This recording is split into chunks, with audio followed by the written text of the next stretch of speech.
We've just looked at how to find domains of composite functions. And it's pretty tricky, right? Because you've got to really carefully think through the procedure of, well, what's allowed for the inner function, what's allowed for the outer function, and the interaction between the output of the inner function and the input of the outer function. It's very confusing, right? And we had a very systematic way of doing it. And I kind of just want to say a few things more about what you should be aware of when it comes to domains before doing one final example. So here are the key issues to be aware of.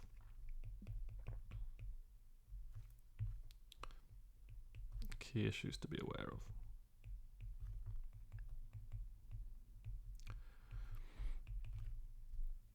I think there are basically four things that you really need to pay attention to, which kind of trip people up.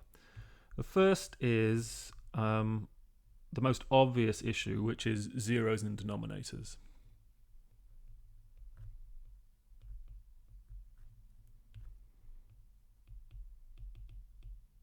So if you see a fraction and there's an expression on the bottom, the expression on the bottom can't be a zero. It doesn't matter what happens at the top, it can't be zero. Next, non-positive inputs into logarithms. Remember, the domain of logarithms is all numbers which are strictly greater than zero. So if you see any logarithms, you can't be feeding negatives in. So non-positive inputs in logarithms.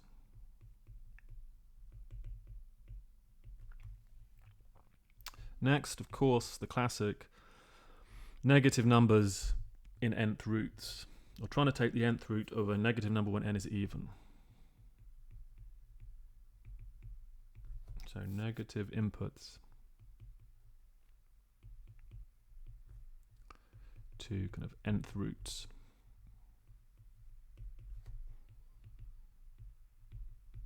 Nth root functions where n is even.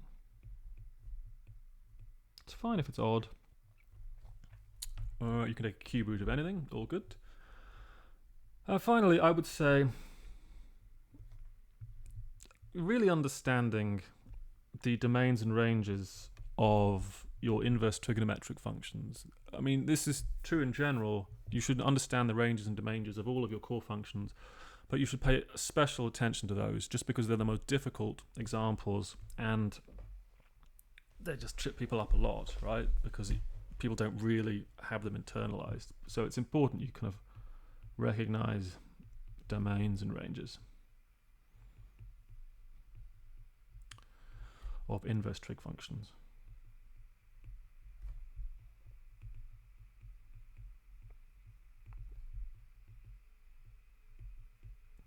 Now, this isn't an exhaustive list, but from experience, these are the things that turn up most of the time or cause people most problems when you're dealing with problems with elaborate expressions and you're being asked what the domain is.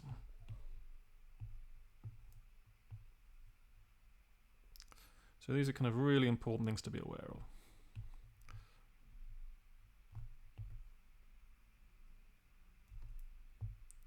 So let's do one last example, shall we?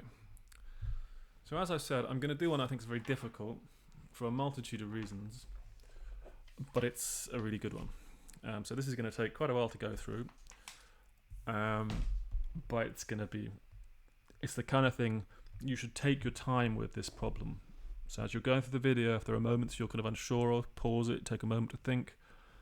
There's going to be a lot that happens in this problem. So this is a challenging example. Kind of more challenging than you'd ever face in an exam or something like that, really. But it's a very good one. So let's try and find the domain of log to the base 3 of arctan of x minus pi over 4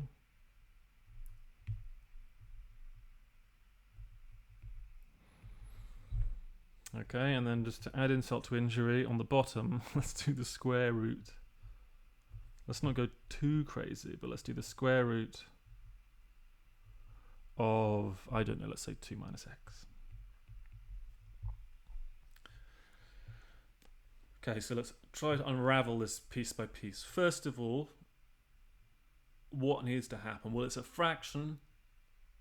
The top must make sense, the bottom must make sense, and the bottom cannot be equal to 0. So these are 3 things to be aware of, right? So each piece must individually make sense.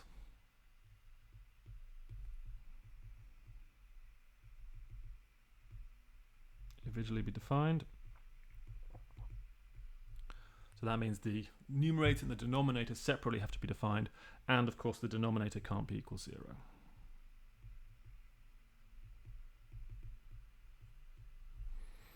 Cannot be 0.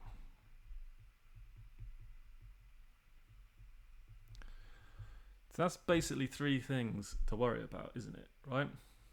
3 things to worry about as far as I'm concerned. So let's kind of label them. So let's call, so I'm going to have to do kind of 3 calculations here. The top one, let's worry about the top first, that'll be A. Then we'll worry about the bottom. We'll label that bit at the bottom B. And then this denominator business, I don't know, let's go crazy. This denominator business, let's say, we'll call it C. So 3 things to deal with here. So let's start off with A.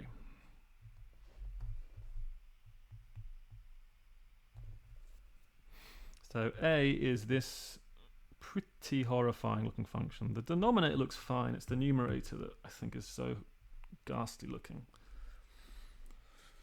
So this guy, oh my goodness. Well, what do I need to do? I need to go through the standard procedure, right?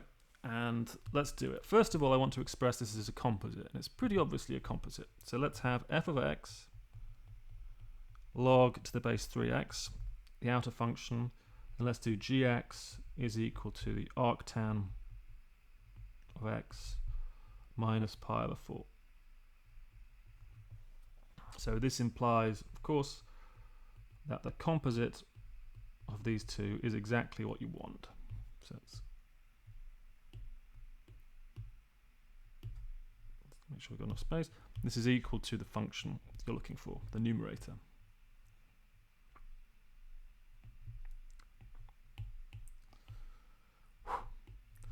Next, what do we do? We've got a 3-pronged procedure. We work out the domain of the outer, so F, then the domain of the inner, and then we think about compatibility.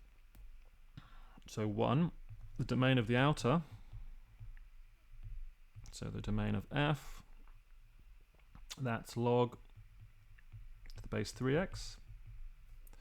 Well, that's core example, all positive numbers. Next, the domain of the inner. Now, I've said this quite a few times, but you need to have a strong understanding of your core functions for all this to work.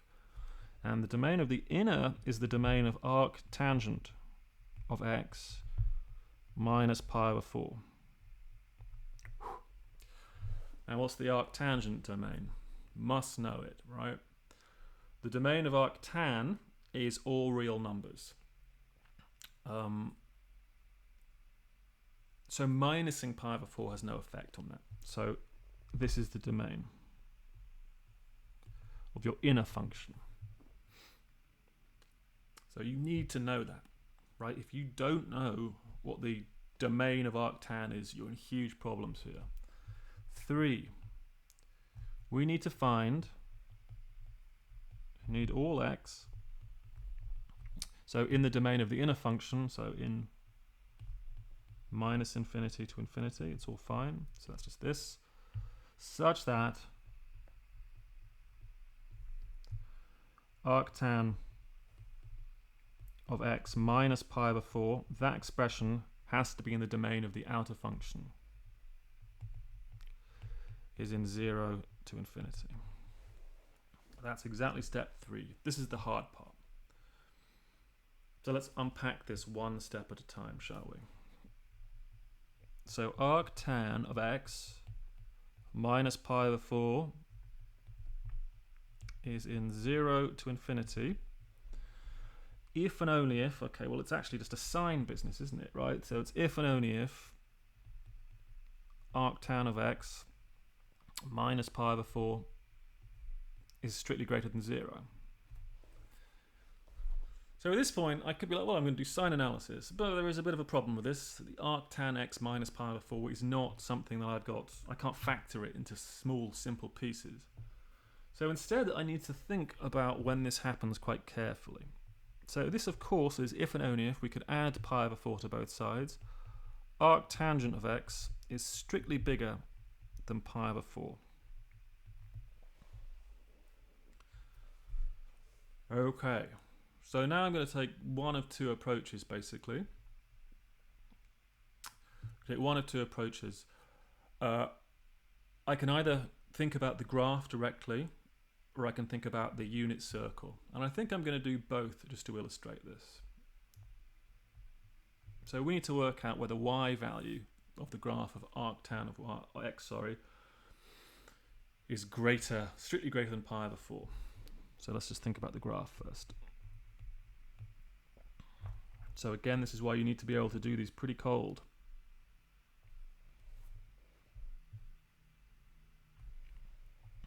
So if this is x and this is your y, I'm going to graph y is equal to arc tan of x. To remind myself what it looks like. So it has these two horizontal guidelines.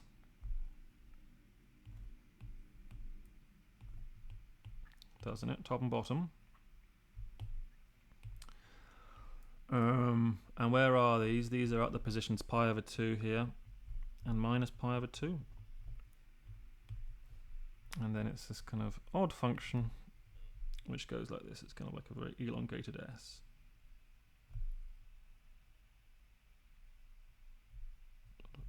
Dot. All right. So what are we trying to do here? Well, we're trying to find the positions. So I'll do it with a slightly different. We're trying to find the positions above this point. There, right? So really what I need to do is to work out that location, and I need to know what this is. All right, because it's an increasing function I can see from the graph, and after this question mark, the y value is strictly bigger than pi over 4. That's exactly what I'm looking for, right? This is the condition I'm searching for. I want arctan to be strictly larger than pi over 4. So this actually is one of your special values, if you want, one of your standard special values. But let's kind of remind ourselves what this means. Remember what the arctan is. So let's think about the unit circle for a second.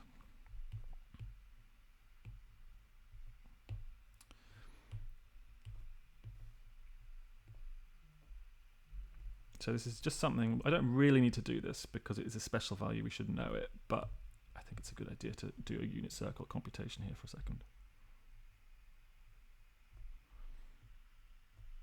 Okay. So let's remind ourselves what the deal is here with arctan and all the rest, right? If I give you some angle,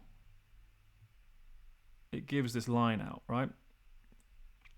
And the angle around is counted counterclockwise if it's positive, counterclockwise from the positive x-axis, and tangent is equal to the slope. So let's think about what happens at pi over 4. So at pi over 4, you're exactly there, aren't you?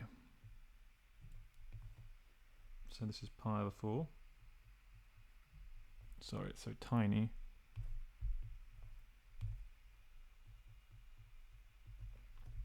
Pi over 4 is there.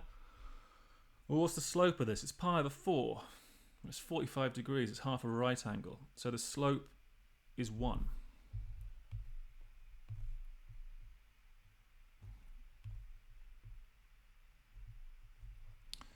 So the slope is equal to 1. And of course, remember, that's our really nice way of thinking about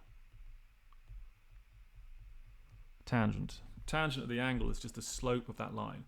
Sine and cosine are the y and x coordinates respectively of that position on the unit circle, but the tangent is the slope.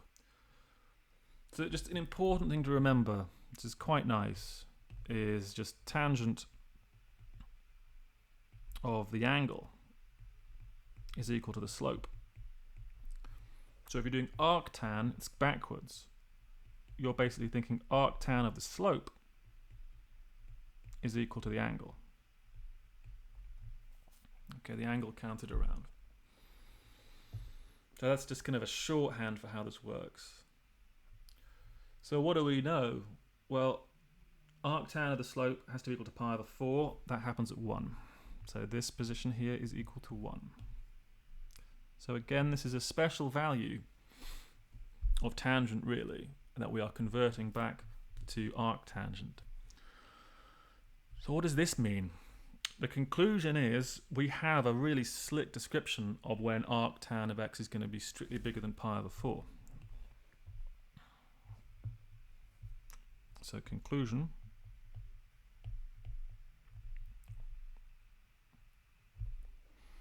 arctan of x strictly bigger than pi over 4 if and only if x is greater than 1, strictly bigger than 1. Okay, so very nice, very nice. So let's put everything together.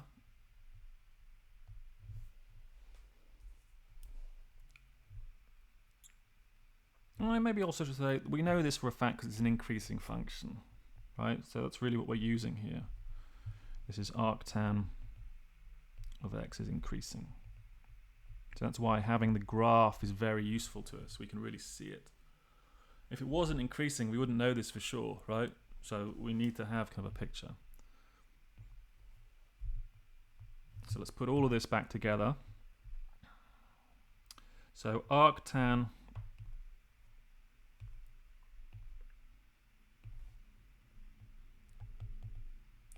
of x minus pi over 4. So what we're trying to do is the following. This is in the domain of log to the base 3. That's what I'm looking for. This, of course, is if and only if. So I'm just repeating what we've already done, but doing it again because it's just so easy to get lost. This is if and only if this is greater than 0. That's if and only if what? Arctan of x is strictly bigger than pi over 4. But now this is a very slick condition. This is if and only if x is greater than 1. So I've actually worked out the domain of the entire piece, or the numerator. So this implies the domain of log to the base 3 composed with arctan of x minus pi over 4 is equal to, well, it's all real numbers strictly bigger than 1, so in interval notation is that. That is a really difficult example, right? Because you need to really understand the arctan function, and you've got to understand logarithms too, right? So not easy. But that deals with part A. That deals with this top piece. We know exactly now when the top piece is defined. It's quite simple. X has to be strictly bigger than 1. Let's do the bottom piece, B. Now this is going to be much easier, as I'm sure you can guess.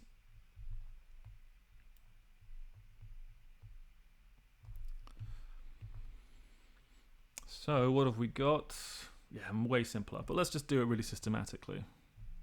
So we're trying to deal with this piece, root 2 minus x. So let's do it as a composite, very similar to the first example we did in the previous video. F of x will do root x, nice and simple. It's the outer function. The inner function, linear function 2 minus x. This implies f composed with g of x is what we're looking for. All right? So let's go through 1, 2, 3. 1, the domain of the outer function. So the domain of root x is equal to, well, all non-negative numbers, including 0. Second, the domain of the inner function. Well, it's everything. It's a linear function, nothing to worry about. So 3, we need all x in the domain of the inner function, so that's this. No condition really. such that the output of the inner function, g of x if you want, is in the domain of the outer function, so that's within this.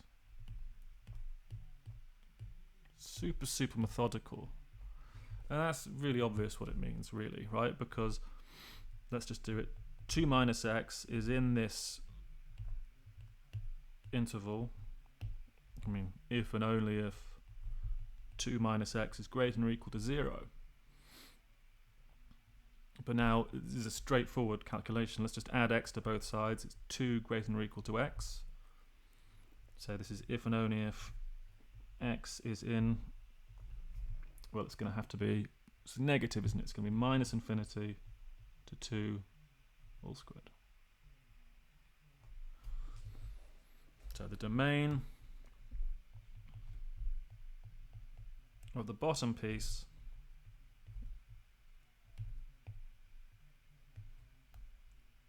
is way less difficult to deal with than the top. It's equal to this.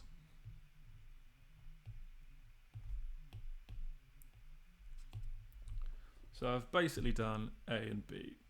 And what about C? C was the issue about the denominator being 0. So in a general problem, you've got to kind of look through your entire formula and just single out all the problems, all the things that could happen, and just do them piece by piece, and then try to get them all to happen at once, as we'll see in a second. So C, this guy, well, the denominator is 0 if and only if 2 minus x is equal to 0. But this is if and only if, of course, 2 minus x is equal to 0 itself. That's if and only if add x to both sides is equal to 2.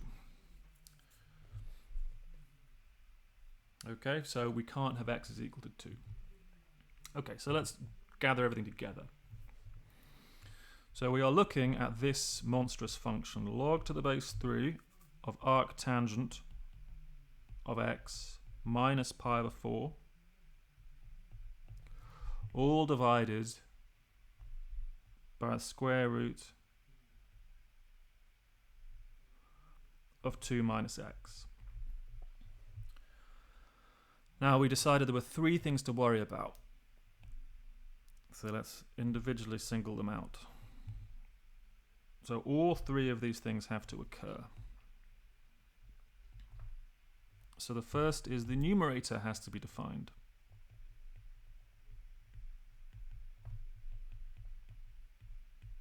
So that was part A if you wanted.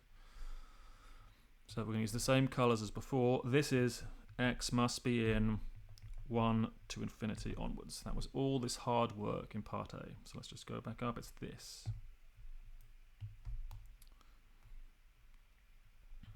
So let's make sure it's done the same colour as before. Just to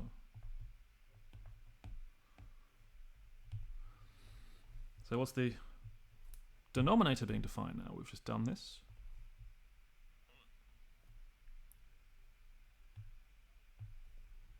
So the denominator.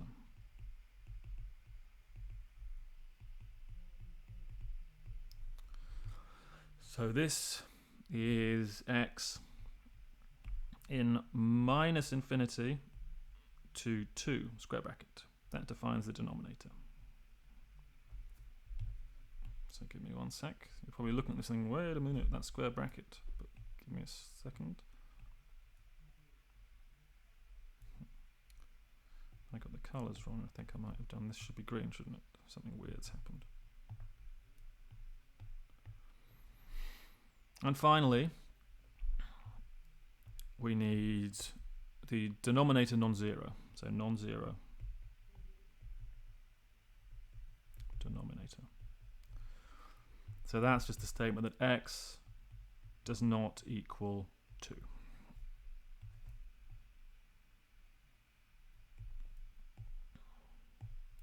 And these are the colours. So all 3 of those have to happen. All 3 of them. So the first one has to happen, the second one has to happen, and the third one has to happen. If any of them fail, the whole thing collapses. So again, this is something I think it's pretty confusing. Let's write this down ridiculously carefully using a number line.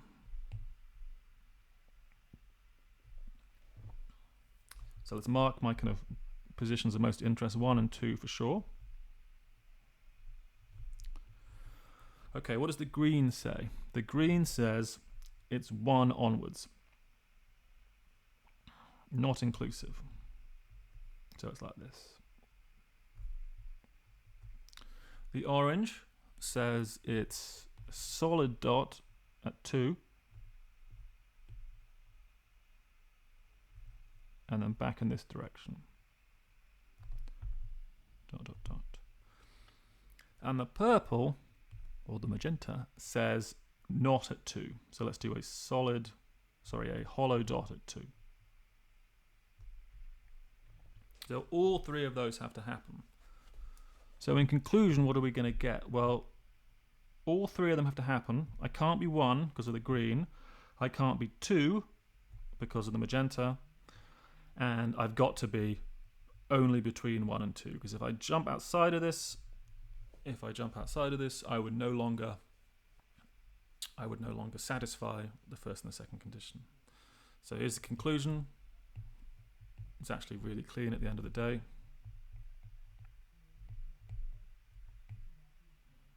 Conclusion is the domain is equal to the open interval from 1 to 2. This is what I would describe as a ridiculously difficult example, right? It's elaborate, tons of things happen, but it really highlights lots of key points. You've got to understand your core functions properly, especially arctangent. That's maybe the most serious part of all of this. You've got to pay attention to lots of things at once. You can't have numerators undefined, denominators undefined. You can't have denominators equal to 0. And you could make this more difficult even more. You could have, so I'm going to remove this in a second, but you could add extra pieces, right? So I could have a plus, I don't know what, 1 divided by x, let's say minus 3 over 2, just as a silly example. You see, in order for this expression to work, I've got 4 things to worry about, right? Now I have these 3 things, but now I've got this extra guy. And that has a problem as well, because I can't have that denominator being 0. That denominator being 0 would correspond to x is equal to 3 over 2. I would need to remove that point. So really, you've got to kind of work out everything that goes wrong and just work out where on the number line do all of them get avoided. Where do you have everything happening that you want to happen? And drawing a number line like this is quite a good way to do it, because it makes it very visual rather than trying to think purely in notation.